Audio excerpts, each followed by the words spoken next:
பிரவாகத்தை நோக்கி பார்த்தேன். என் உள்ளத்தில் மெய் சமாதானம் சம்பூரணமாயடைந்தேன். மாத்தூய ஊதிரத்தால் என் பாவம் நீங்க கண்டேன். ஏசையரின் ரட்சிப்பினால் நான் ஆறுதல் கண்டடைந்தேன். மாத்தூய ஊதிரத்தால் என் பாவம் நீங்க கண்டேன். ஏசையரின் ரட்சிப்பினால் நான் ஆறுதல் கண்டடைந்தேன். முன்னாளில் இவ்வாறுதல் காண ஓயாமல் பிரயாசப்பட்டேன். வீண் முயற்சி நீங்கின போதும் என் மீட்பரால் அருள் பெற்றேன். மாத்தூய ஊதிரத்தால் என் பாவம் நீங்க கண்டேன். ஏசையரின் ரட்சிப்பினால் நான் ஆறுதல் கண்டடைந்தேன். தம் கரத்தை என் மீதில் வைத்து நீ சொஸ்தமாவாய் என்றன. நான் அவரின் வஸ்திரம் தொட்டிட ஆரோக்கியம் அருளி செய்தார். மாத்தூய ஊதிரத்தால் என் பாவம் நீங்க கண்டேன். ஏசையரின் ரட்சிப்பினால் நான் ஆறுதல் கண்டடைந்தேன். என் நேரமும் புண்ணிய நாதர் என் பக்கத்தில் விளங்குவார். தம் முகத்தின் அருள் பிரகாசம் என் பேரினில் வீச செய்வார். மாத்தூய ஊதிரத்தால் என் பாவம் நீங்க கண்டேன். ஏசையரின் ரட்சிப்பினால் நான் ஆறுதல் கண்டடைந்தேன். மாத்தூய ஊதிரத்தால் என் பாவம் நீங்க கண்டேன். ஏசையரின் ரட்சிப்பினால் நான் ஆறுதல் கண்டடைந்தேன். கர்த்தர் நல்லவர். ஆமென். இன்றைக்கு உலகம் முழுவதுமே சாம்பர் புதன் என்கிற நாளாக அனுசரிக்கப்பட்டு வருகிறது. லெந்து நாட்களுடைய துவக்கம் இது. நிறைய தீர்மானங்கள்லாம் எடுப்போம். அதை ஃபாலோ பண்ணுறோமா இல்லையா அதெல்லாம் ரெண்டாம் பட்சம். ஆனால் தீர்மானம் எடுத்துருவோம். என்னுடைய நண்பர் போன ஞாயிற்றுக்கிழமை நாங்கள் செங்கல் சூளை பகுதியில் ஊழியம் செய்யும் பொழுது புதன்கிழமை ஆஷ் வெனஸ்டே சர்வீஸ் இருக்குன்னு சொன்ன பொழுது, என்ன பெஸ்டின் ஆஷ் வெனஸ்டே சர்வீஸ்லாம் நடத்திட்டு இருக்கிற அப்படின்னு கேட்டார். நான் சொன்னேன், இல்லை, நான் எப்பொழுதுமே ஒவ்வொரு நாளையுமே யூட்டிலைஸ் பண்ணிக்கணும்னு நான் நினைக்கிறேன். சில நல்ல அந்த கிறிஸ்டியன் வேல்யூன்னு இருக்கு பாருங்க, சில காரியங்களை நம்ம அப்படி அப்படி விட்டுட்டோம், இது ரொம்ப முக்கியமா அப்படின்ட்டு. அதனால தானமோ என்னவோ தெரியல, பிள்ளைங்களுக்கும் அது ரொம்ப இது இல்லாமல் போயிடுது. நம்ம எதுவுமே சடங்காச்சாரமாக பண்ணலை. மறுபடியும் சொல்கிறேன், இன்னைக்கு உட்காந்துட்டு எல்லாரும் முழங்கால் போடுங்க, எல்லாரும் நெத்திலே நான் சாம்பல் பூசணும், யார் நெத்திலே நம்ம சாம்பல் பூசுறது இல்லை. ஆனால் எதற்கு இந்த நாட்கள் ஏற்படுத்தப்பட்டிருக்கின்றன அதை நம்ம ரொம்ப தியானிப்பது ரொம்ப அவசியம். இன்னைக்கு கொஞ்ச நேரம் நம்ம கர்த்தருடைய வசனத்தை தியானிப்போம். பொதுவாக சில பேருக்கு இந்த லெந்து நாட்கள்னா என்ன, ஏன் இதை கிறிஸ்தவ உலகம் அனுசரிக்குது அப்படின்னு சொல்லிட்டு தெரியறது இல்லை. ஒன்றும் இல்லை, நம்முடைய ஆண்டவர் இயேசு கிறிஸ்து இந்த பூமியில மனிதனாக வந்த பொழுது அவர் ஞானஸ்நானம் பெற்ற உடனே கரையேறின உடனே ஆவியானவரை வனாந்தரத்திற்கு கொண்டு போனார். ஆவியானவர்களை வனாந்தரத்திற்கு கொண்டு போகப்பட்ட ஆண்டவர் அங்க 40 நாட்கள் இரவும் பகலும் உபவாசம் இருந்தார். இதே மாதிரி நாமும் நம்மை வெறுக்கும்படி நம்முடைய வாழ்க்கையில தேவையில்லாத காரியங்கள், அன்னைக்கு ஆண்டவர் வாழ்க்கையில எந்த தேவையில்லாத காரியங்களும் ஒட்டிக்கவே இல்லை. அவர் பழுதே இல்லாத ஒரு பரிசுத்தர். எல்லாரும் கரங்குடத்தவருக்காக ஒரு அடியில சொல்லுவோமா? அவர் 1000-10000ங்களிலே சிறந்தவர். அவர்ல பழுதே கிடையாது. பழுதற்ற ஆட்டுக்குட்டி அவர். ஆனா இன்னைக்கு அவரை பின்பற்றும்படி நம்முடைய வாழ்க்கை கொஞ்சம் ஆராய்ந்து பார்க்கும்படி தான் இந்த நாட்கள் எல்லாம் ஏற்படுத்தி வச்சிருக்கிறாங்க. கடந்த வருஷங்கள்லாம் நம்ம ஆண்டவர் இயேசுனுடைய சோதனை குறித்து நிறைய தியானிச்சோம். இன்னைக்கு வேறொரு கோணத்தில் அவருடைய ரத்தத்தினாலே நமக்கு இருக்கக்கூடிய புண்ணியம் என்னன்றதை கொஞ்ச நேரம் நம்ம தியானிப்போம். கர்த்தர் நமக்கு உதவி செய்வார். வாசிக்கலாமா ஒரு வசனத்தை? லேவியராகமம் 17வது அதிகாரம் 11வது வசனம்.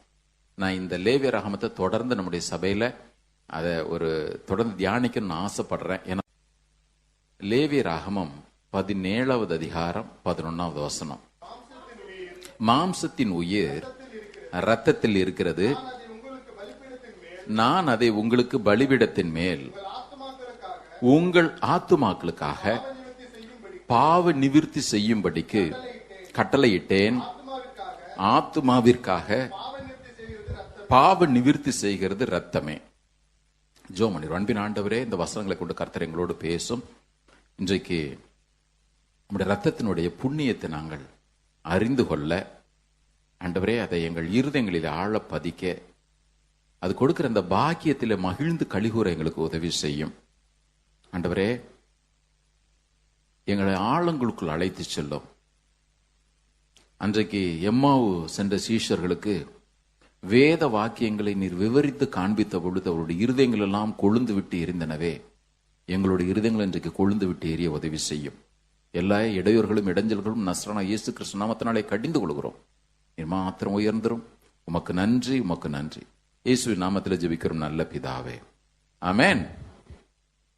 இந்த லேவியராகமம் 17வது அதிகாரம் 11வது வசனத்துல இந்த ரத்தம் அதனுடைய முக்கியத்துவத்தை பத்தி ஆண்டவர் திட்டமும் தெளிவாக சொல்றார். இதே வார்த்தையை இதே பொருளோடு கூட உபாகமம் 12வது அதிகாரம் 23ல டியூட்டரோனமி சாப்டர் 12 வெர்ஸ் 23ல நம்மால வாசிக்க முடியும்.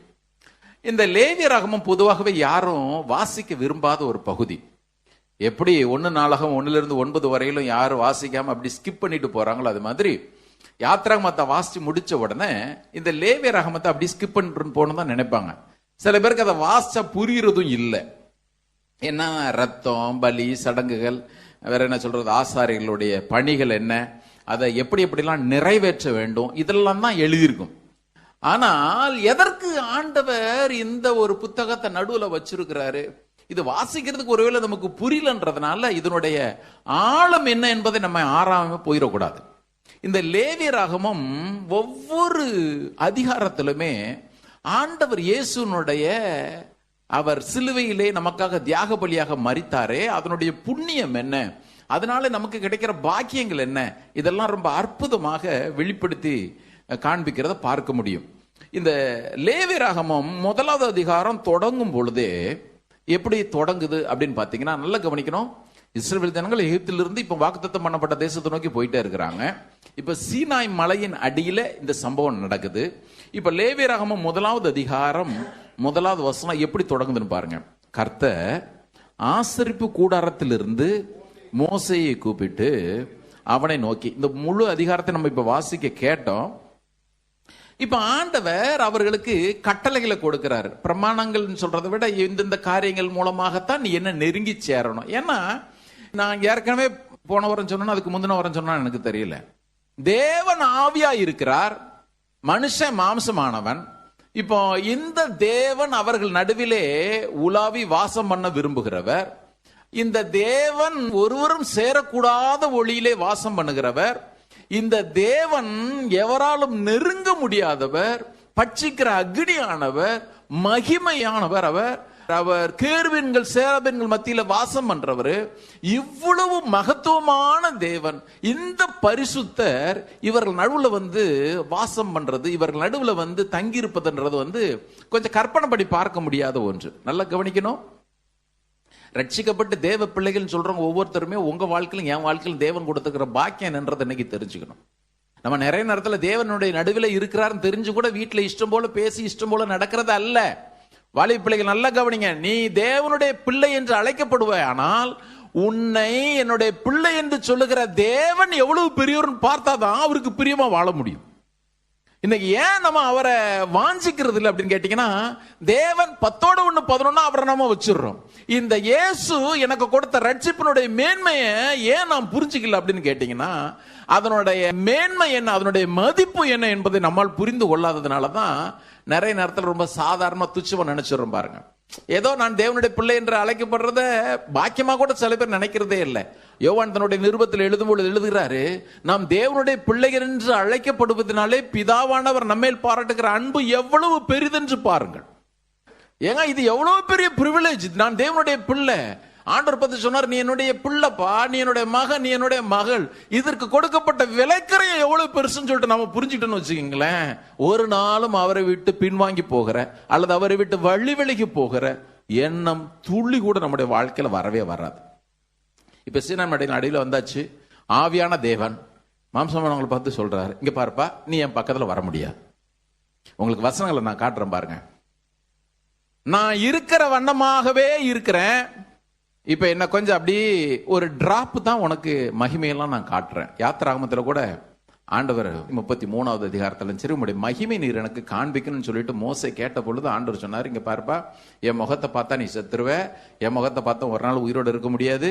அதனால ஆமா, முதுகு காட்டுறனா இப்ப ஆண்டவர் மனுஷன் நான் முகத்தை பாரு முதுகு பாருன்னு சொல்றதுக்கு அப்படி இல்ல அர்த்தம். ஆண்டவர் அந்த இடத்துல சொன்னது, அவர் ஆவியான தேவன். வேதம் சொல்லுகிறது அவருக்குன்னு ரூபமே கிடையாது. இப்ப தேவன் வேறு ஒரு கோணத்துல இன்னொரு விதத்துல சொல்றதா இருந்தா, ஒரு டிராப் நான் உனக்கு காட்டுறேன். கவனிங்க, மகிமை என்பது கடல்னு கூட சொல்ல முடியாது. ஏன்னா கடல் பூமியில இருக்கிற ஒரு பகுதி தான். இந்த பூமியை போல எத்தனையோ கோள்கள் உண்டு. இவைகள் எல்லாம் வார்த்தையினால சிருஷ்டித்த தேவன், அவைகள் எல்லாவற்றையும் விட மகிமையானவர். இந்த மகிமையான தேவன் தம்முடைய மொத்த மகிமை காட்ட முடியாது. சொன்னார், இந்த ஒரு டிராப் வேணா உனக்கு நான் காட்டிக்கிறேன். இப்போ இந்த மகிமையான தேவன் என் நடுவில், நம்முடைய நடுவில் வாசம் பண்ணும் பொழுது கொஞ்சம் கவனிக்கணும். ரொம்ப முக்கியமான சப்ஜெக்ட், டீப் சப்ஜெக்ட். இன்னைக்கு வராதவங்களுக்கு தெரியல. அதெல்லாம் சில நேரத்தில் ரெக்கார்ட் ஆனாதான் அப்லோடே பண்ண முடியுது. சில நேரத்தில் ஆண்டவரை நீ அப்லோடே பண்ணாதப்போ அது வரலன்னா மிஸ்ஸிங் தான் அப்படின்ற மாதிரி சொல்றாரு, என்னமோ தெரியல. எப்படி கர்த்தர் நல்லவர். கவனிங்க, இந்த மகிமையான தேவன் நான் உன் நடுவில் இருக்கிறேன், இப்ப நீ என்ன அப்ரோச் பண்ணணும்னு சொன்னா உன்னால முடியவே முடியாது. வாசிடலாமா? அதை வாசிங்க. எங்க இருந்து பேசுறாரு இப்போ? லேவியராகமம் 1வது அதிகாரம் 1வது வசனம். யாருடைய கவனம் எங்கும் போயிடக்கூடாது. கர்த்தர் ஆசரிப்பு கூடாரத்திலிருந்து மோசையை கூப்பிட்டார். சரியா? இந்த மோசை யாரு? நம்ம எல்லாருக்குமே தெரியும். இஸ்ரவேல் ஜனங்கள் யாருமே மலைக்கு மேல வரக்கூடாதுன்ட்டாரு. இவன் ஒருத்த மட்டும் போனானா? இவன் ஒருத்த மோசை மட்டும் வரலாம், எனக்கு சமீபத்து வரலாம், வேற யாரும் வரக்கூடாதுன்ட்டார். சரி, மேல அவரோட 40 நாள் இருக்கிறான். யோசுவா கூட ஆண்டவர் பர்டிகுலர் பாயிண்ட்ல வச்சுட்டு தான் அவர் அங்க மேல மோசே வர சொன்னார். வேதம் சொல்லுகிறது எல்லாரும் கூடாரத்துக்கு வெளியே நிற்பாங்க ஆசரிப்பு கூடாரத்துல. இவர் ஒருத்தர் மாத்திரம், மோசே நீ வா, நான் கிருபாசனத்துல இருந்து உங்ககிட்ட நான் பேசுவேன் அப்படின்னார்.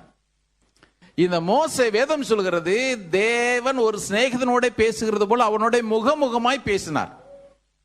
இப்படி இவ்வளவு பாக்கியத்தை யாத்திராகமத்துல பெற்ற இந்த மோசே, கவனிக்கணும், இவ்வளவு பாக்கியத்தை பெற்ற இந்த மோசே ஒரு குறிப்பிட்ட நேரம் வந்துச்சு. இந்த லேவியராகமம் பாருங்க, யாத்திராகமம் முடிவுல அப்படி தொடங்குது. இந்த யாத்திராகமம் எப்படி முடியுதுன்னு பாருங்க, அது ரொம்ப முக்கியம். வாசிக்கலாமா? எல்லாரும் எடுங்க. 40வது அதிகாரம் 34வது வசனத்திலிருந்து. அப்பொழுது ஒரு மேகம் ஆசரிப்பு கூடாரத்தை மூடினது, கர்த்தருடைய மகிமை வாசஸ்தலத்தை நிரப்பிற்று. மேகம் அதன் மேல் தங்கி கர்த்தருடைய மகிமை வாசஸ்தலத்தை நிரப்பினதினால் மோசே ஆசரிப்பு கூடாரத்தில் பிரவேசிக்க கூடாமல் இருந்தது. போதும், கவனிங்க. இந்த மோசே யாரு? நீ ஒருத்தன் ஆசரிப்பு கூடாரத்துல வரலான்னாரு. மழையே அக்னிமயமா இருந்த பொழுது பயந்து நடுங்கினான். ஆனா சொன்னாரு, நீ வா, வேற யாரும் வரக்கூடாது. இஸ்ரவேல் மூப்பர்கள் ஒரு லிமிட் தான், நீ வரக்கூடாது. ஏங்க, இவ்வளவு அனுபவத்தை பெற்ற இந்த மோசே, வசனம் சொல்லுது, தேவன் தம்முடைய மகிமையோடு எழுந்து வந்த உடனே மோசையோட கூட உள்ள போகவே முடியல. தேவன் எவ்வளவு மகிமையான பாருங்க. கரங்குருத்தர் இலையில சொல்லுவோமா? ஆண்டவர் சொல்லிட்டாரு, இங்க பார், மோசையாகவே இருந்தாலும் கூட என்னுடைய மகிமை என்பது வெளிப்படும் நாளிலே என் பக்கத்துல நிக்கவே முடியாது. நான் தான் சொல்றேன், யோவான் அப்போஸ்தலனாகிய யோவான் இயேசுனுடைய மார்புல சாஞ்சிருந்தான்.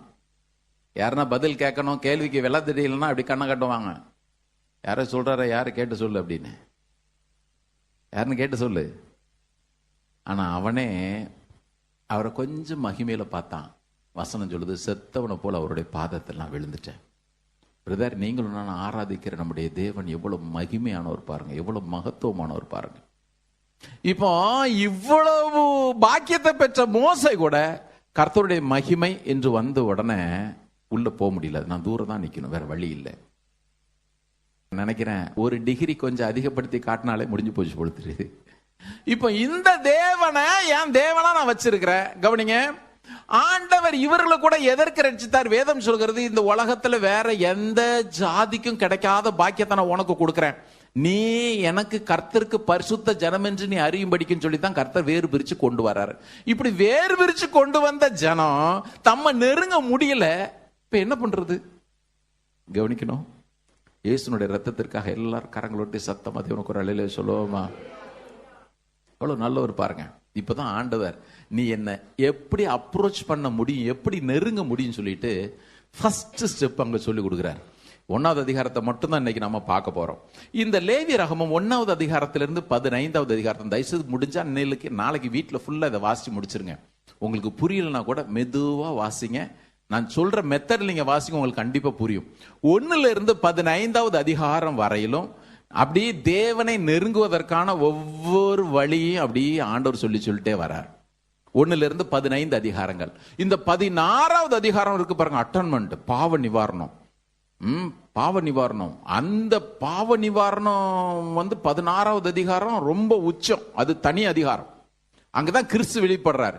இப்போ கிறிஸ்து வெளிப்பட்ட பிறகு 17லிருந்து 27 வரையிலான அதிகாரங்கள் நீங்களும் நானும் தேவனை நெருங்கி கிறிஸ்துவை தரிசித்து கிறிஸ்துனுடைய மகிமையை பெற்றவர்களாக இந்த உலகத்துல போய் அவருக்கு எப்படி பரிசுத்த ஜனமா வாழணும்னு போட்டிருக்கு. நல்ல கவனிங்க, நான் சொல்றது உங்களுக்கு புரியும் நினைக்கிறேன். 1லிருந்து 15 அதிகாரங்கள் வரையிலும் நீங்களும் நானும் தேவனை எந்த விதத்துல நெருங்க வேண்டும், எப்படி நெருங்க முடியும் என்பதை காட்டுது.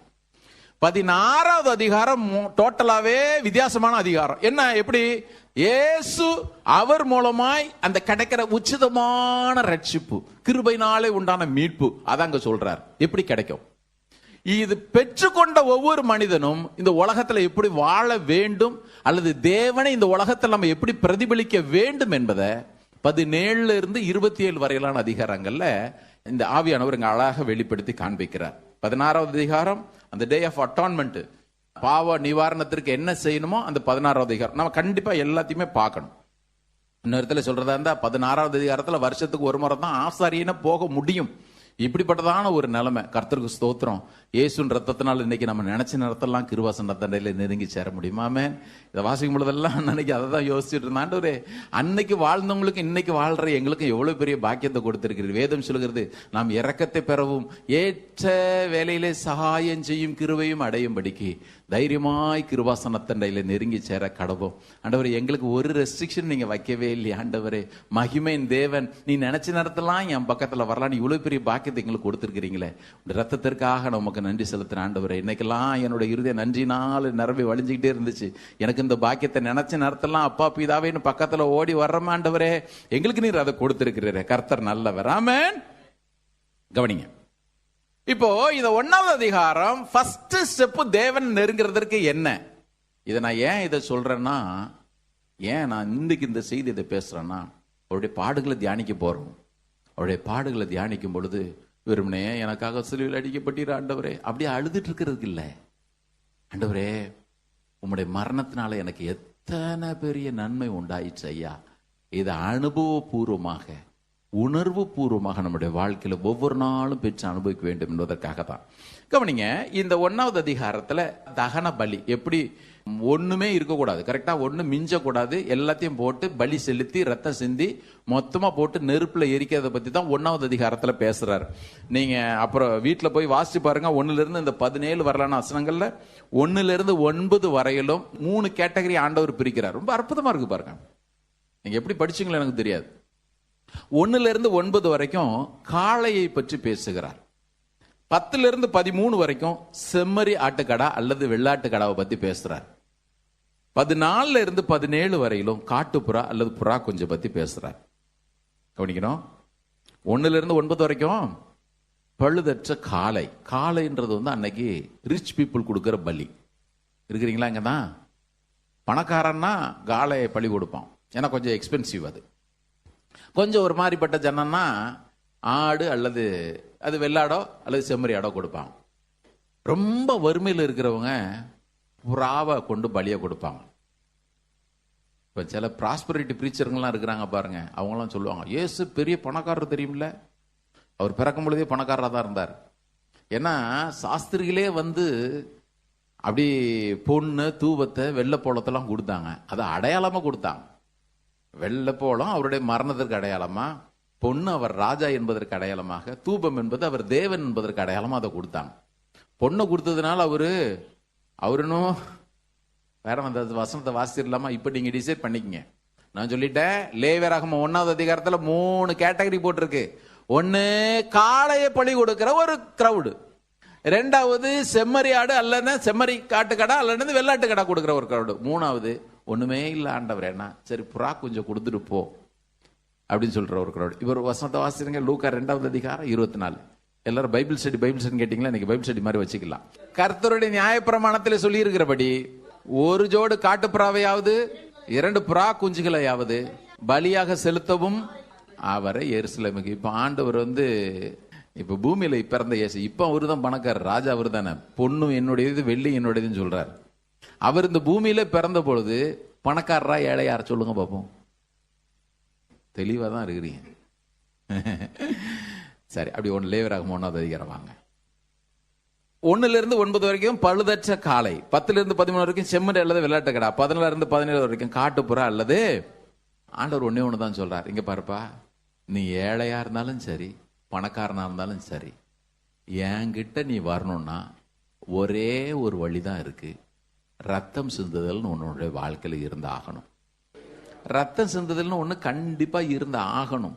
தகன பலின்றது ஒண்ணு கண்டிப்பா. இதுதான் உன்னுடைய ஃபர்ஸ்ட் தேவன் அப்ரோச் பண்றதுக்கு தேவன் அன்னைக்கு வழி ஏற்படுத்தி கொடுத்தது. இன்னொரு இடத்துல சொல்றதா, இந்த ஆவியான தேவன் பரிசுத்தமானவர், மகத்துவம் உள்ளவர், இவரோட நான் நல்மனம் பொருந்தணும்னா ஃபர்ஸ்ட் அவர் ஏற்படுத்தினதே பலி என்கிற ஒன்றுதான்.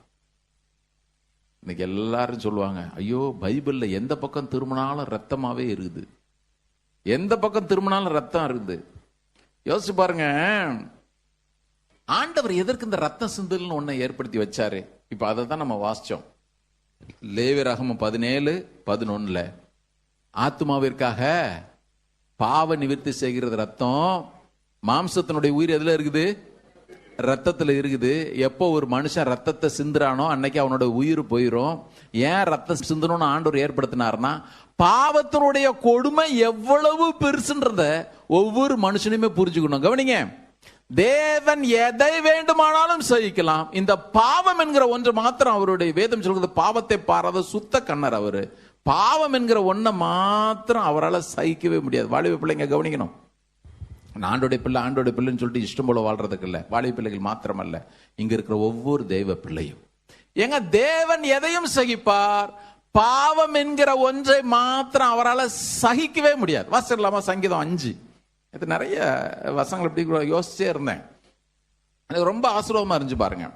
சில பேர் சொல்லுவாங்க, தேவன் பாவத்தை வெறுக்கிறார், பாவிகளை நேசிக்கிறார்.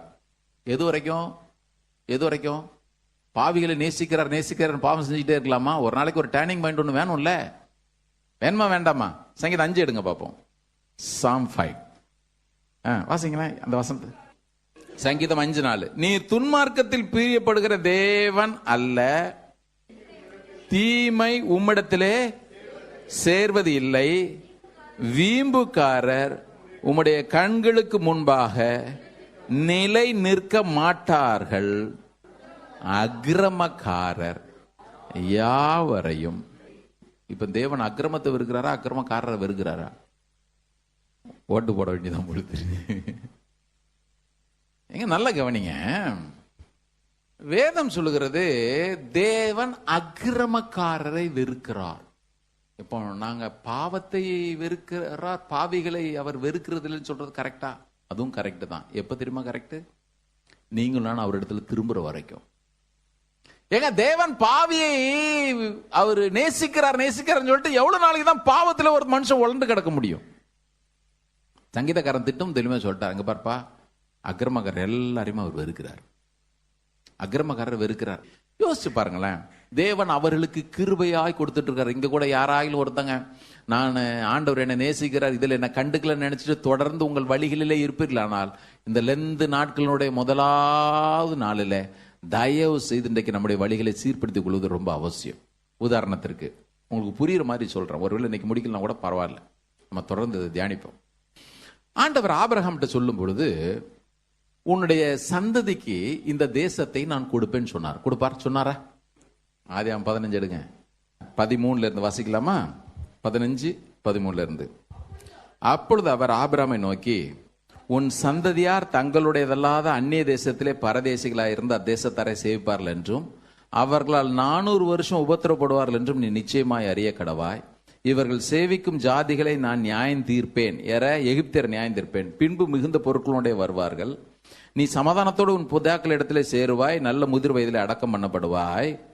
அவர் சொல்ற காரணத்தை கவனிங்க. 16வது வசனம், 4ஆம் தலைமுறையில் அவர்கள் இவ்விடத்துக்கு திரும்ப வருவார்கள், ஏனென்றால் எமோரியருடைய அக்கிரமம் இன்னும் நிறைவாகவில்லை.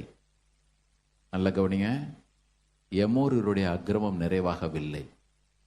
இவன் பாவிகளை நேசிக்கிற தேவன் எமோரியரை விட்டுருக்கணுமா விட்டுருக்க கூடாதா? கர்த்தருக்கு ஸ்தோத்திரம். 400 வருஷம் அவனுக்கு அப்படியே ஆண்டவர் டைம் கொடுத்துக்கிட்டே இருந்தார். 400 வருஷம். ஏன்? என் ஆண்டவர் எப்பொழுதுமே முத்துறதுக்கு முன்னாடி அறுக்கவே மாட்டாரு.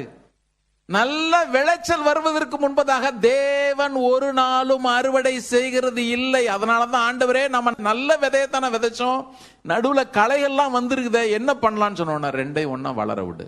நான் எப்பொழுதுமே முத்துறதுக்கு முன்னாடி அறுக்கிறவன்ல, அதற்குன்னு ஒரு நாளை வச்சிருக்கிறேன். கர்த்தருடைய பிள்ளைங்க கவனிங்க, தேவன் உங்களுக்கும் எனக்கு எந்த நாளை வச்சிருக்காருன்னு எனக்கு தெரியல. நீங்க ஒருவேளை நியாய தீர்ப்பு நாள் நினைச்சீங்கன்னா தவறு. நீங்களும் நானும் அக்கிரமத்தின் அளவை எட்டுகிற நாள் ஒருவேளை நாளைக்கா இருந்தா கூட தேவன் அவருடைய நியாய தீர்ப்பு நம்முடைய வாழ்க்கையில கொண்டு வந்து விட முடியும். அதனாலதான் ரொம்ப கவனமா இருக்கணும். மறுபடியும் நான் சொல்றேன், நீங்க லேவியராகமம் 1 வாசிச்சுட்டு பழைய ஏற்பாடு பிரதர்னு ஒரு நாள் யோசிக்கவே யோசிக்காதீங்க.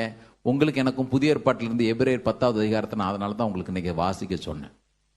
கர்த்தர் பிள்ளை எவ்வளவு கவனமா இருக்க வேண்டியது நம்முடைய வாழ்க்கையில் அவசியம் பாருங்க. கவனிங்க, இப்போ இந்த பாவம் என்கிற ஒன்றை குறித்து சில பேருக்கு புதுசா சில பேர் இருக்கலாம், உங்களுக்காக அதை நான் சொல்லிடுறேன்.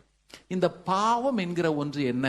ரோமர் 5வது அதிகாரத்துல பாவம் என்கிற வார்த்தையும் போட்டிருக்கு, பைபிள்ல பாவங்கள் என்கிற வார்த்தையும் போட்டிருக்கு. சின் SIN-ஓட இருக்கும், சின்ஸ் SINS போட்டிருக்கும். இதுக்கு ரெண்டுக்கு என்ன வித்தியாசம் அப்படின்னு கேட்டீங்கன்னா, இந்த பாவம் ரோமர் 5வது அதிகாரம், அப்புறம் வீட்டுல போய் வாசிங்க, ஒரே மனுஷனாலே பாவம் வந்தது.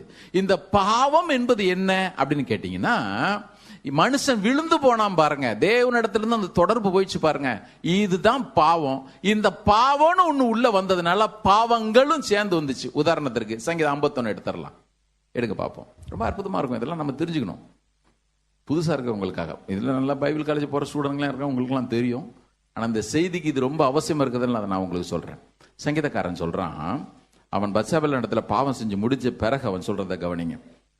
சங்கீதம் 51 5வது வசனம், இதோ நான் துர்க்குணத்திலே உருவானேன், என் தாய் என்னை பாவத்தில் கர்ப்பம் தரித்தாள்.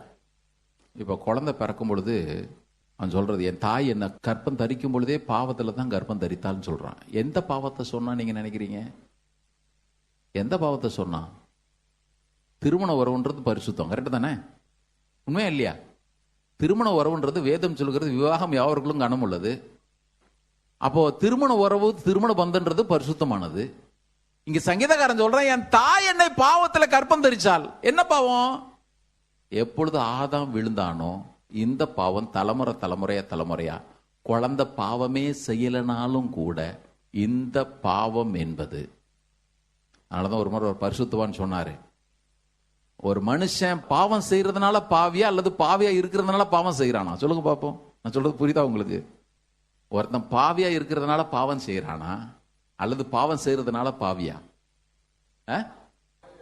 புரியுதா? புரியுது. பாவம் செஞ்சதுனால பாவி. சரி, பாவம் செஞ்சதுனால பாவின்றவங்க எல்லாம் ஓட்டு போடுங்க பாப்போம். பயம் வந்துச்சு பாருங்க. ஒருத்தன் பாவம் செஞ்சதுனால பாவிங்க அப்படி சொல்றவங்க எல்லாம் யாரு? ஒருத்தன் பாவியா இருக்கிறதுனால தான் பாவம் செய்யறான்னு சொல்றவங்க எல்லாம் யாரு? நடுவில் நிறைய ஒரு நோட்டா நிக்குதே. சில பேர் ரொம்ப உஷாரு, எதுக்கு போயிட்டு இவர்கிட்ட போய் மாட்டிப்பான பாருங்க. ஒருத்தன் பாவியா இருக்கிறதுனால தான் பாவம் செய்யறானே தவிர பாவம் செய்யறதுனால பாவியா இல்லை. ஏன் சங்கீதக்காரன் சொல்றான், நான் என் தாயின் கற்பத்திலேயே நான் பாவியா தான் இருக்கிறேன். எந்த பாவம்? நான் ஏற்கனவே உங்களுக்கு சொன்ன பாரு, பாவங்கள் அல்ல, சின்னு. இந்த சின்னு என்ன? எப்பொழுது ஆதாம் விழுந்தானோ ஒரே மனுஷனாலே, அல்லாத ரோமர் 5வது அதிகாரம் உங்களை வாசிக்க சொன்னேன், ஒரே மனுஷனாலே பாவம்ன்ற வேர்டு தான் போட்டிருக்கு, சின்ன்ற வேர்டு தான் போட்டிருக்கு, சின்ஸ்ன்ற வேர்டு போடல. ஆனா அதே 51ஆம் சங்கீதத்துல பாருங்க, அவன் சொல்லும் பொழுது சொல்றான், இந்த பாவம்ன்றது ஒண்ணு இருக்கிறதுனால நடுவுல இந்த பத்சேபால வந்துட்டா. இப்பதான் அவன் சொல்றான் 9வது வசனத்துக்கு வணிங்க, என் பாவங்களை பாராதபடிக்கு நீர் உமது முகத்தை மறைத்து என்னோட அக்கிரமங்கள் எல்லாவற்றையும் நீக்கியறணும் ஐயா. என்னோட அக்கிரமங்கள் எல்லாவற்றையும் நீக்கியறணும். பிரதர், இயேசுனுடைய ரத்தம் நம்ம வாழ்க்கையில, உங்க வாழ்க்கையில, என் வாழ்க்கையில என்ன தெரியுமா முதலாவது செய்து?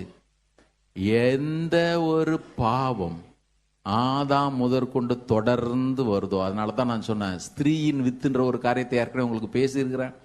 நீங்க அதை நல்ல ஞாபகத்தில் வச்சிருப்பீங்கன்னு நினைக்கிறேன். ஆதாம் மூலமாக வந்த எல்லா தொடர்பும் எனக்கு, நான் கிறிஸ்துவுக்குள் புதிய சிருஷ்டியாக மாறினபடினாலே அவைகள் ஒன்றாக என்ன பின்தொடர போகிறதே இல்லை. நான் இப்ப ஆதாமினுடைய வித்தா அல்ல, ஸ்திரீயின் வித்தா இந்த பூமியில வெளிப்பட்டவர்ல இருந்து வர்ற சந்ததி. அதனால அந்த பாவம் என்னை ஒரு நாளும் மேற்கொள்ள மாட்டவே மாட்டாது. வேதம் சொல்கிறது, நாம் கிருபைக்கு கீழ்பட்டிருக்கிறோம், ஒரு நாளும் நாம் பாவத்திற்கு கீழானவர்கள் அல்ல. எல்லாரும் அவர் கொடுத்த விடுதலைக்காக கரங்கள் கொடுத்து சத்தம் ஒரு அலையில சொல்லுவோமா? ஆமென், ஆமென், ஆமென். சரி, இப்ப யாருமே நெருங்க முடியாது, யாருமே நெருங்க முடியாது. இப்போ ஆண்டவர் ஒரு வழியை ஏற்படுத்தி கொடுக்கிறார். என்ன செய்யணும்? ஃபர்ஸ்ட் ஸ்டெப், லேவியராகமம் 1வது அதிகாரத்துல மொத்தமாக ரத்தம் சிந்தப்பட வேண்டும். அது காளையாக இருந்தாலும் சரி, ஆடாக இருந்தாலும் சரி, அல்லது பறவையாக இருந்தாலும் சரி, அங்க ரத்தம் சிந்தப்படணும். அவர்கள் என்னுடைய பிரசனத்திற்குள் பாதுகாப்பா வரணும்னா முதலாவது தேவை ரத்தம். இப்போ வசனம் சொல்லுது, தொடர்ந்து அவர்களை என்ன செய்யணும்னா பேர்ன்ட் ஆஃபரிங், தகன பலியாக. நீங்க அந்த வசனங்களை வாசிங்க, ஒவ்வொரு வசனமா விளக்குறது எனக்கு நேரம் இல்லை. ஆண்டவர் சொல்றாரு, இங்க பாரு, மொத்தமாக அவைகள் சுட்டரிக்கப்படணும். இப்ப என்ன செய்யணும் கர்த்தர் சொல்றாரு, வாசிங்க லேவியராகமம் 1வது அதிகாரம். அதனாலதான் ஆண்டவர் இயேசு சொல்லும்போது சொன்னாரு, நானே வழியும் சத்தியும் ஜீவனுமா இருக்கிறேன், என்னால இல்லாமல் ஒருவனும் பிதாவின் இடத்துல வரவே முடியாது. கவனிங்க, எல்லா வழியும் என்ன கொண்டு போய் கடவுள்கிட்ட தான் சேர்க்குதுன்னு யாருன்னா பேசிட்டு இருந்தீங்கன்னா இன்னைக்கு உலகத்துல அது ஒண்ணு உண்டு பாருங்க, எம்மதமும் சம்மதம். ஆமா, போற நதியெல்லாம் கடல்ல தான் பிரதர் கலக்குது, கூவ நதியும் தான் கடல்ல தான் பிரதர் கலக்குது. சேர்த்துக்கலாமா நம்ம? ஆண்டவர் சொல்லிட்டாரு, இங்க பாருப்பா, உனக்காக இந்த உலகத்துல ரத்தம் சிந்தனா ஒருத்தர் தான். பிதாவினுடைய சமூகத்தில் நீ நெருங்க வேண்டுமே ஆனால் இந்த வழியில தான் நீ வந்து ஆகணும், வேற வழி உனக்கு கிடையவே கிடையாது. ஆமென். எவ்வளவு நல்ல ஆண்டவர் இருக்கிறார் பாருங்க. இப்ப லேவியராகமம் 1வது அதிகாரத்துக்கு ரொம்ப அற்புதமா இருக்கும், நல்லா ரசிச்சு ருசிச்சு இதை வாசிங்க. 3வது வசனம் சொல்லுது, இப்போ அவன் செலுத்துவது மாட்டு மந்தையிலிருந்து எடுக்கப்பட்ட சர்வாங்க தகன பலியானால் அவன் பழுதற்ற ஒரு காளையை செலுத்துவானாக. ஆமா, நம்ம மேல இருந்தே வரலாம். கர்த்தருடைய சன்னதியில் தான் அங்கீகரிக்கப்படும்படி. அது ரொம்ப முக்கியம். ஏன்னா தேவனுடைய சமூகத்தில் ஒருத்தர் அங்கீகரிக்கப்படணும்னா ரத்தம் தான் அங்க வாசலா இருக்குது. ரத்தம் சிந்தப்படுதல் தான் அங்க சரியான வழிமுறையா இருக்குது. அவர் சொல்றாரு, அங்கீகரிக்கப்படும்படி அவன் அதை ஆசரிப்பு கூடார வாசலிலே கொண்டு வந்து, அடுத்து சொல்றாரு, அது தன் பாவ நிவிர்த்திக்கென்று அங்கீகரிக்கப்படும்படி. இன்னொரு சொல்றா, ஏன் இடத்துல ஒரு ஆடோ அல்லது காளையோ வருது, அங்கீகரிக்கப்படும்படி தன் கையை அதன் மேல் வைத்து. ரொம்ப அற்புதமா இருக்கும் பாருங்க. இன்னொரு இடத்துல சொல்றதா இருந்தா, உன்னுடைய ஃபுல் இன்வால்மெண்ட் அதுல இருக்கணும். இந்த கையை அதன் மேல வச்சுன்னா சும்மா இப்படி விரல வைக்கிறத சொல்லல, இப்படி அழுத்தி பிடிக்கணும். உண்மையில பாத்தீங்கன்னா ஒரிஜினல் டிரான்ஸ்லேஷன் அழுத்தி பிடிக்கணும். உன்னுடைய முழு எண்ணமும் அதுல இருக்கணும். நான் தேவனிடத்துல வருகிறேன்னு சொன்னா ஆண்டவர், அதனாலதான் நிறைய நேரத்தில் நம்ம பாடுற பாடல்லாம் அவருக்கு வேற ஏதோ மாதிரி இருக்கும் பாருங்க. ஏன்னா உள்ள உட்கார்ந்துட்டு அர்ப்பணித்தேன் நான் அர்ப்பணித்தேன் அப்படின்னு இங்க பாடிக்கிட்டே இருப்போம். நம்மளுடைய மொத்த மனசும் வேற எங்கன்னா இருந்துட்டு இருக்கும் பாருங்க. தேவன் அதை விரும்புறதே இல்லை. ஏன் ஆண்டவர் ஆசாரியம் அதை செய்யாம இவன் அதை செய்யணும்னு சொன்னார் அப்படின்னா, இங்க வர்றியா, நீ என்ன செய்யறது முதல்ல உனக்கு தெரிஞ்சிருக்கணும். நீ எதற்காக செய்யறது உனக்கு தெரிஞ்சிருக்கணும். நீ செய்யறதனுடைய முக்கியத்துவம் என்ன அதை நீ அறிஞ்சிருக்கணும். இப்ப சொல்றாரு, நீ வாப்பா, நீயே அதன் தலையில வையே, தலையில கை வச்சு நல்லா அழுத்திட்டு உனக்குள்ள ஒரு எண்ணம் வரணும், இந்த இடத்துல நான் இருந்திருக்கணும், என்னுடைய இடத்தை இது எடுத்துக்கிச்சே. பிரதர் சிஸ்டர், இன்னைக்கு நான் வாசிக்கும் பொழுது ஒரு காரியம் எனக்கு ரொம்ப நெருடலாவே இருந்துச்சு.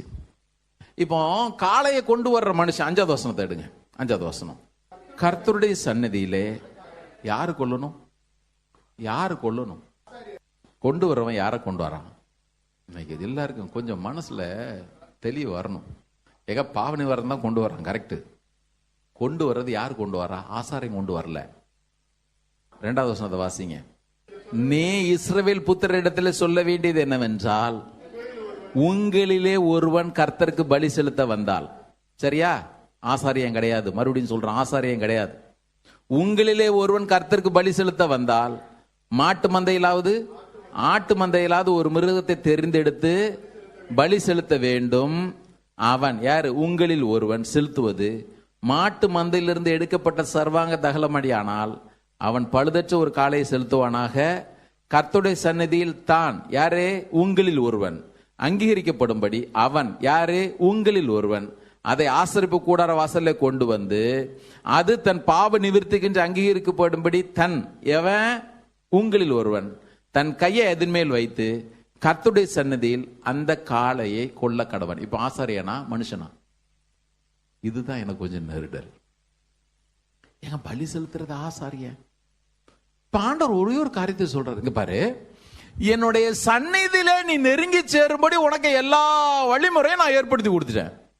இப்போ நீ இருக்கிற வண்ணமாக வரவே முடியாது. ஏன்? உன்னுடைய வாழ்க்கையில பாவம் இருக்குது. நான் மகிமையான தேவன். இப்போ உன்னுடைய பாவத்திற்கு கண்டிப்பா தண்டனை ஒன்று உண்டு. அது செலுத்தப்படாமல் நீ என் பக்கத்துல வரவே முடியாது. இப்ப செலுத்தணும். யார் செலுத்தணும்? யார் செலுத்தணும்? யோசிச்சு பாருங்க. ஒரு ஆட்டை கொண்டு வந்து, ஆட்டை அறுத்து நல்ல ஒயிட் அண்ட் ஒயிட்ல போட்டுட்டு பக்கத்துல வந்து ஆட்டுக்கடாவை அறுத்து ஏப்பரனை கட்டிட்டு என்னதான் நீங்க துள்ளி துள்ளி பார்த்தீங்கனாலும், ஆண்டவர் அதனாலதான் சொன்னார், இங்க பாரு, நீ ரத்தம் தெளிக்கப்பட்டவன் என்ற அடையாளம் இல்லாம அந்த உலகத்துல வாழக்கூடாது. ஆசாரியனுக்கு அப்படியே கொடுத்து நீ ஆசாரியன் பலியை செலுத்து, நான் இங்க ஒயிட் அண்ட் ஒயிட் போட்டு இங்க நின்றுட்டு அப்படியே போறேன்னு சொல்றதுக்கெல்லாம் இல்லை. நீ ரத்தம் தெளிக்கப்பட்டவன் என்கிற அடையாளம் முதல்ல உன் வாழ்க்கையில வரணும். கரங்களை உயர்த்தி சத்த முறையில சொல்லுவோமா? அதனாலதான் எபிரேயர் நிருபத்துல திரும்ப திரும்ப அவர் சொல்றார், நீங்கள் ரத்தம் தெளிக்கப்படுதலுக்கும் வந்து சேர்ந்தீர்கள். நீ வெட்டு, உன்னுடைய சார்பிலே ஒரு ஆடு வெட்டப்படுதுன்னு சொன்னா அதற்கான பொறுப்பு நீதான். அதை அந்த இடத்துக்கு தள்ளனது நீதான். முதலாவது உன்னுடைய பாவங்களுக்காக ஆட்டுக்குட்டியான மரிச்சது உனக்கு தெரியணும். உன்னுடைய பாவமே அவரு அந்த நிலைமைக்கு போனதுக்கு காரணம்ன்றத முதல்ல தெரிஞ்சுக்கணும். கர்த்தர் பிள்ளைங்க கவனிங்க, ஒரு நாள் ரட்சிப்பா அனாவசியமா நினைச்சிடவே கூடாது. ரட்சிப்பை ஒரு நாள் ரொம்ப சாதாரண நினைச்சிடாதீங்க.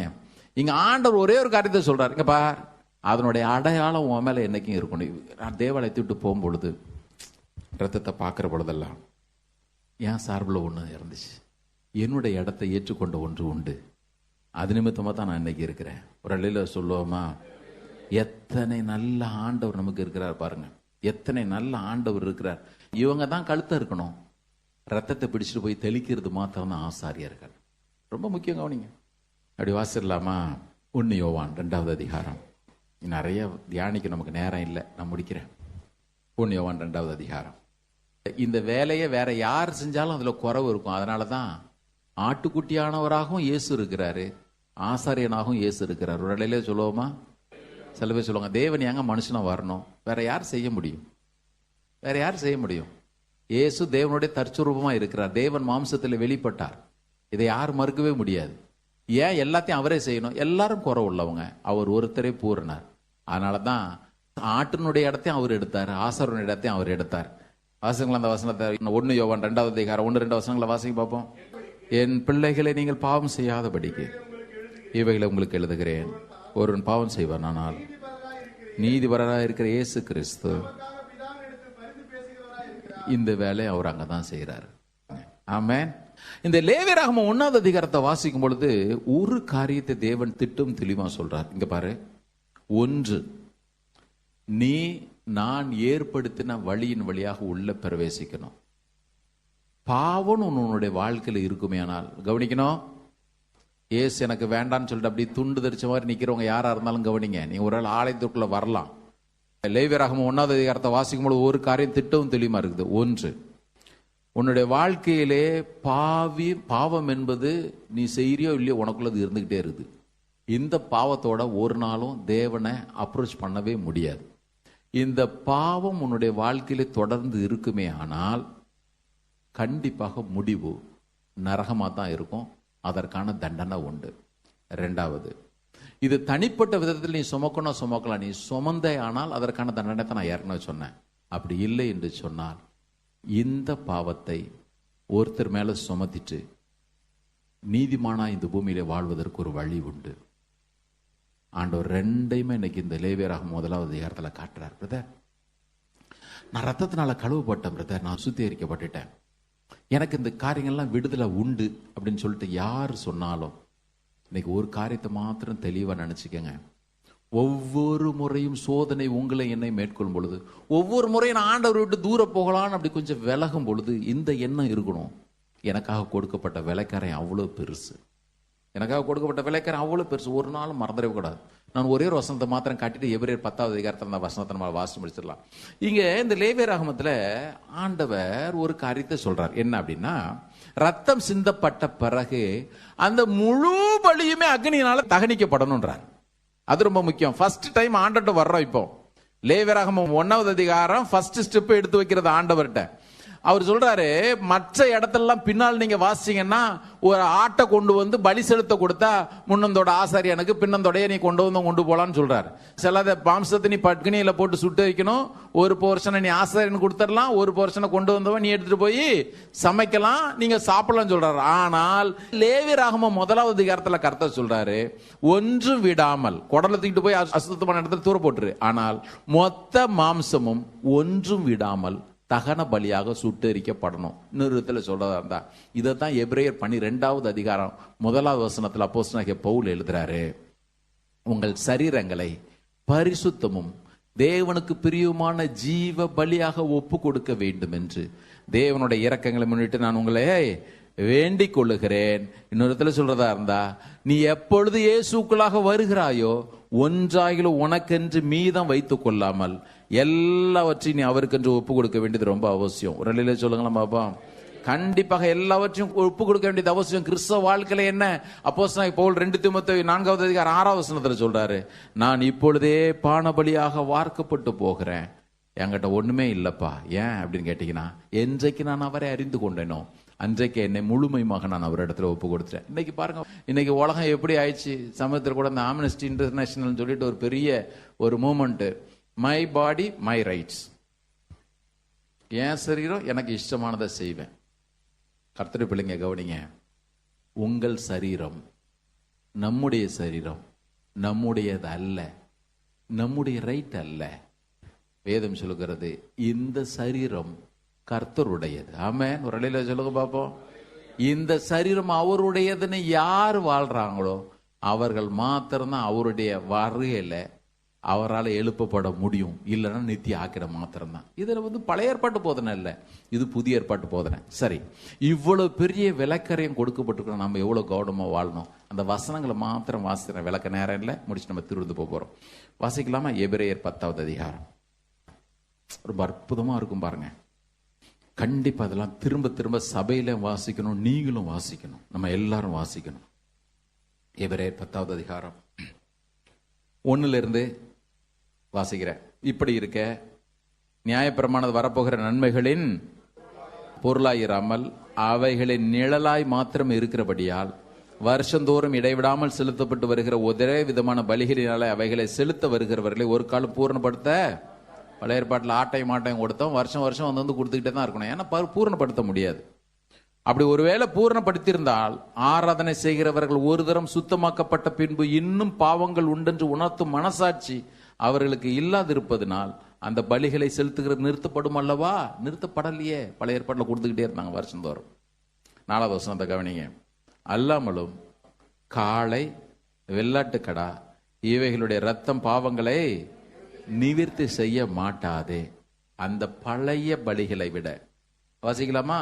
11வது வசனம். அன்றியும் எந்த ஆசாரியனும் நாடோறும் ஆராதனை செய்கிறவனாயும் பாவங்களை ஒரு காலம் நிவிர்த்தி செய்யக்கூடாத ஒரே வித பலிகளை அநேக தரம் செலுத்தி வருகிறனாயும் நிற்பான். ஆசரிப்பு கூடாரத்துல, மகா பரிசுத்த ஸ்தலத்துல ஒரு சேர் கிடையாது. ஏன் அப்படின்னு கேட்டீங்கன்னா, தொடர்ந்து செலுத்தப்பட்டுக்கிட்டே இருக்கணும். ரோமன் கத்தோலிக்க திருச்சபையில் கூட டெய்லி திருப்பலி திருப்பலி திருப்பலின்னு கொடுத்துட்டே இருப்பாங்க. இதை தான் வாசிக்கணும் அவங்க. கரெக்டா? 12வது வசனத்தை வாசிங்க. இந்த நம்முடைய இரட்சகர் இயேசுவோ பாவங்களுக்காக ஒரே பலியை செலுத்தி என்றென்றைக்கும் தேவனுடைய வலது பாரிசத்திலே உட்கார்ந்த. கரங்குளத்தில் சொல்லுவோமா? ஏன்னா முடிஞ்சது, இட் இஸ் ஃபினிஷ்ட். எப்போ முடிந்ததுன்னு சொன்னாரோ, இனி பாவங்களுக்காக செலுத்தப்பட வேண்டிய பலி வேற ஒண்ணு தேவையே இல்லை. எவ்வளவு பாக்கியம் பாருங்க நமக்கு. ஒரு இடையில சொல்லுவோமா? இப்போ நமக்கு எச்சரிப்பா சொல்லிட்டு முடிச்சிடலாம். 26வது வசனம் வாசிங்க பார்ப்போம்.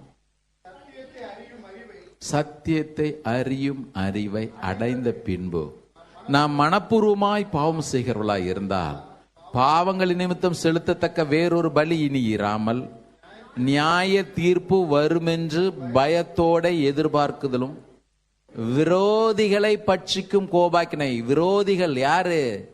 நாம இல்ல, தேவனை அறியாதவர்கள். ஆனா இங்க எழுதுறவர் எழுதுறாரு, அந்த விரோதிகளை பட்சிக்கிற அக்னியே நம்ம தலையில விடிஞ்சிருன்றாரு. நம்ம தலையில விடிஞ்சிருன்றாரு. 28வது வசனம். மோசையினுடைய நியாயப்பிரமாணத்தை தள்ளுகிறவன் இரக்கம் பெறாமல் 2-3 சாட்சிகளின் வாக்கினாலே சாகிறானே. எல்லாரும் சேர்ந்து வாசிங்க பார்ப்போம்.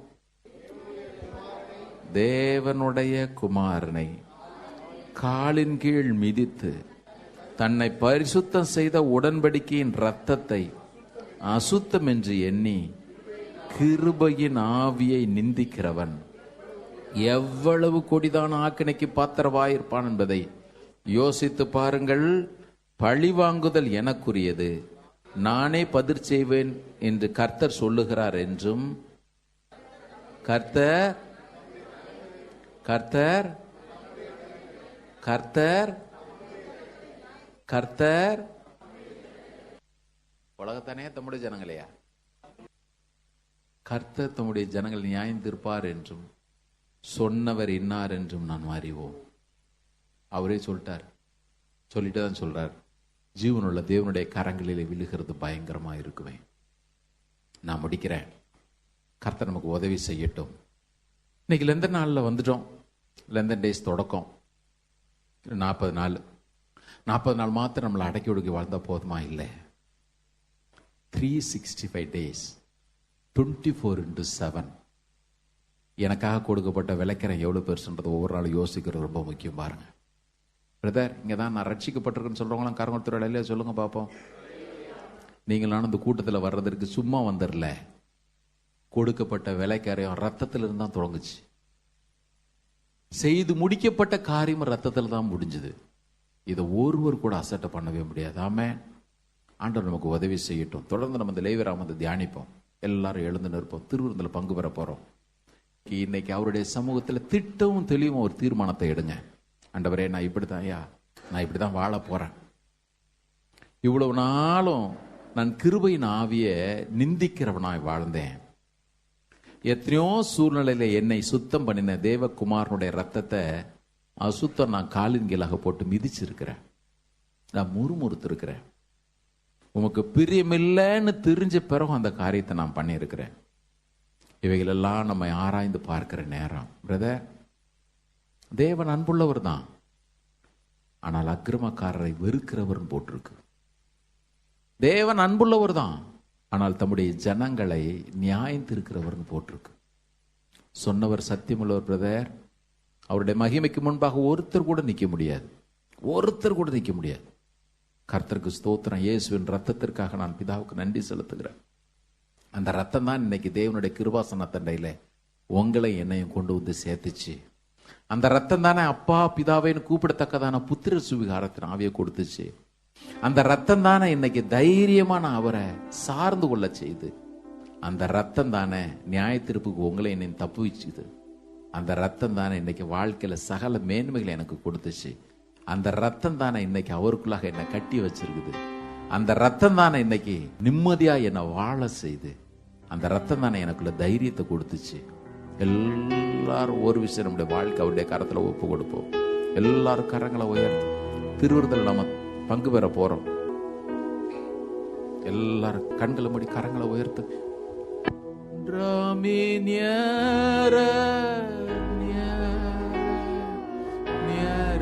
Blessed Lord, to the cross that thou hast died. Draw me nearer, nearer, nearer, blessed Lord, to thy precious bleeding side. Draw me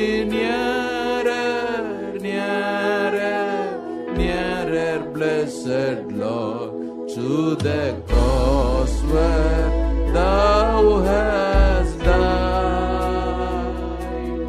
Draw me nearer, nearer, nearer, blessed Lord, to thy precious bleeding side. இன்னும்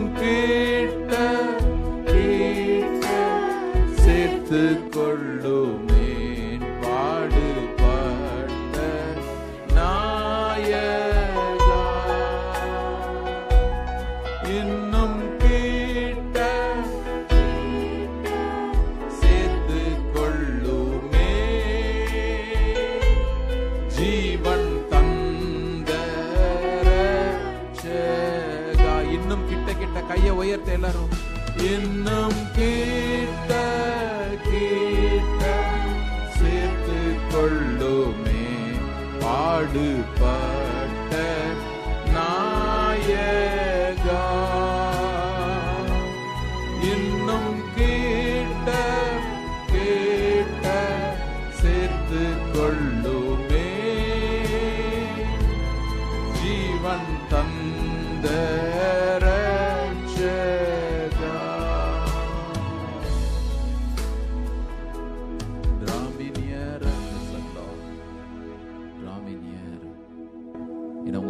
இழுத்துக்கங்க ஆண்டவரே. நான் நிறைய நேரத்துல பணியாத மாடு போல தான் இருக்கிறேன். பணியாத மாடு போல, எரேமியா சொன்னது போல பணியாத மாடு போல தான் நம்ம இருக்கிறோம். ஆண்டவரே சொல்லுங்க, நீங்க என்னை இழுத்துக்கங்க ஐயா, என்னை இழுத்துக்கொள்ளும். மணவாட்டி சொன்னா அன்னைக்கு என்னை இழுத்துக்கொள்ளும். இன்னைக்கு அவருடைய அன்பு கயிறு உங்களை கட்டி இழுக்கட்டும். விட்டு கொடுங்க, முரண்டு பிடிக்காதீங்க. உங்களுக்கு கொடுத்த விலைக்கரை ரொம்ப பெருசு பிரதர், சிஸ்டர். நமக்கு அவர் கொடுத்த விலைக்கரை ரொம்ப பெருசு, ரொம்ப பெருசு. மகிவேன் தேவன் நீ நினைச்ச நேரத்தெல்லாம் என்கிட்ட வரலான்னு வாசலை ஏற்படுத்தி கொடுத்திருக்கிறார். நம்ம என்ன செய்ய போறோம்? கொஞ்சம் அவர்கிட்ட நெருங்குவோமே, இன்னும் ஒரு ஸ்டெப் க்ளோஸா. பரிசுத்த ஆவியானவர் நமக்கு உதவி செய்வாராக. கர்த்தருடைய திருப்பந்தியில நம்ம பங்கு பெறுகிற நேரம் எல்லாரும் சொல்லுவோம், ஆண்டவரே இன்னொரு விஷயம், ரத்தம் என்னை கழுவட்டும். எனக்காக சிந்தப்பட்ட ரத்தம் என் வாழ்க்கையை இன்றைக்கு முற்றிலுமாக நான் அர்ப்பணிக்கிறேன். தகன பலியாக இன்னைக்கு படைக்கிறேன். சுட்டரிக்கட்டும். பரிசுத்த அக்னி என்னுடைய சுய கிரியைகளெல்லாம் நீங்க சுட்டரிக்கட்டும். வேதம் சொல்லுகிறது, இந்த அப்பத்தை புசித்து ரத்தத்தை பானம் பண்றவன் அவரோட பங்குள்ளவரா இருக்கிறான். அவரோட பங்குள்ளவர்கள் தான். அவருடைய பங்குள்ளவர்கள்னா என்ன அர்த்தம்? அவருடைய சரீரம் நம்முடைய சரீரத்துல முழு ஆளுகையும் கொண்டிருக்கணும், முழு ஆளுகையும் வச்சிருக்கணும். அப்படி இல்லைன்னா நம்ம அந்த வார்த்தையை சொல்லவே முடியாது. சொல்லுவோம், ஒரு விஷயம் ரத்தத்தினால என்னை கழுவும் ஐயா. கேளுங்க, ஒரு விஷயம் ரத்தத்தினால என்னை கழுவும், என்னை சுத்திகரி ஆண்டவர், என்னை பரிசுத்தப்படுத்தும். ஆண்டவர்கிட்ட ஒரு நிமிஷம் கேளுங்க, ஆண்டவரே இந்த 40 நாட்கள் மாத்திரமல்ல, எப்பொழுதுமே உம்மோடு நேரம் செலவழிக்க எனக்கு உதவி செய்யுங்க. குறிப்பாக இந்த 2 நாட்கள்ல நல்ல வேதத்தை வாசிங்க, அவரோட நேரம் செலவழிங்க. இந்த சோசியல் மீடியா அதெல்லாம் தயவு செய்து ஒதுக்கி வைங்க, அதெல்லாம் ஒதுக்கி வைங்க. ஒரு நாளைக்கு ஒவ்வொரு நாளும் உட்காந்து கொஞ்சம் கணக்கு பாருங்க, இன்ஸ்டாகிராமில் எவ்வளோ நேரம் செலவழிக்கிறேன். பிள்ளைங்க, எனக்கு தெரிஞ்ச படிக்கிற பிள்ளைங்களுக்கு ஏன் இன்ஸ்டாகிராம்னு எனக்கு தெரியல. இன்ஸ்டாகிராமில், ஃபேஸ்புக்கில், வாட்ஸ்அப்பில், யூடியூப்பில் நான் எவ்வளோ நேரம் ஸ்பெண்ட் பண்ணுறேன்னு கொஞ்சம் ஆராய்ங்க. நம்ம அழைப்புக்கு தகுதி உள்ளவங்கள நடக்கணும்ல. வசனம் சொல்லுது, நீங்கள் அழைக்கப்பட்ட அழைப்புக்கு பாத்திரவான்களாய் நடந்து கொள்ளுங்கள்னு. எல்லாத்தையும் ஒரு நிமிஷம் டெடிகேட் பண்ணுவோம். ஆண்டவரே நான் இதெல்லாம் எப்பொழுதுமே கொஞ்சம் அவாய்ட் பண்ண எனக்கு உதவி செய்யுங்க. முடியல தான் கிருபையில கேளுங்களேன், கேளுங்க தயவுசெய்து எல்லாரும் ஒரு நிமிஷம். நல்மனம் பொருந்தும் ஆண்டவர்கிட்ட. நான் நிறைய நேரத்தை வீணாக்கிட்டேன் ஐயா. ஃபேஸ்புக்லேயே இருந்துட்டேன், இன்ஸ்டாகிராம்லேயே இருந்துட்டேன். ஆமா, கர்த்தர் நமக்கு உதவி செய்யட்டும். அன்பின் ஆண்டவரே, நாங்கள் உம்மை துதிக்கிறோம், ஸ்தோத்திரிக்கிறோம். மறுபடியும் எங்களை நாங்கள் படைக்கிறோம். ஒரு விசை எங்களுடைய மீறுதல்கள் நீங்க எங்களை கழுவி சுத்திகரியும். எங்கள் வாழ்க்கையில பாவத்தை அப்புறப்படுத்தினீர், பாவங்களையும் கர்த்தர் அப்புறப்படுத்தும். உமக்கு பிரியமாய் வாழ எங்களுக்கு உதவி செய்ய ஐயா.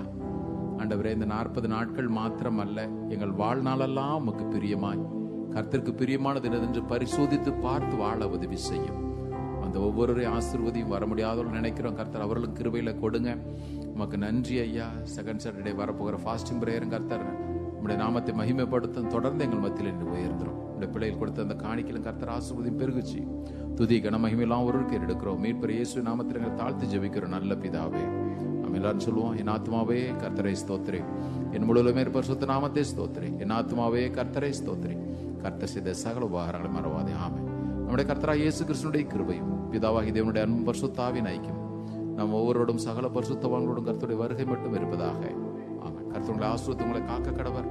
கர்த்தர் தமது முகத்தை உங்கள் மேல் பிரகாசிக்க பண்ணி உங்கள் மேல் கிருபையா இருக்க கடவர். கர்த்தர் தம்முடைய முகத்தை உங்களை பிரசன்னமாக்கி உங்களுக்கு சமாதானத்தை, மகிழ்ச்சியும், விடுதலை எல்லாவற்றிற்கும் மேலாக அவருக்கு பிரியமான வாழ்க்கை கட்டளையிடுவாராக. Amen. God bless you. God be with you. வர சனிக்கிழமை நமக்கு செகண்ட் சாட்டர்டே ஃபாஸ்டிங் பிரேயர் இருக்கு. கண்டிப்பா குடும்பமா எல்லாரும் வந்து பங்கு பெறும்படி உங்களை அன்பா கேட்க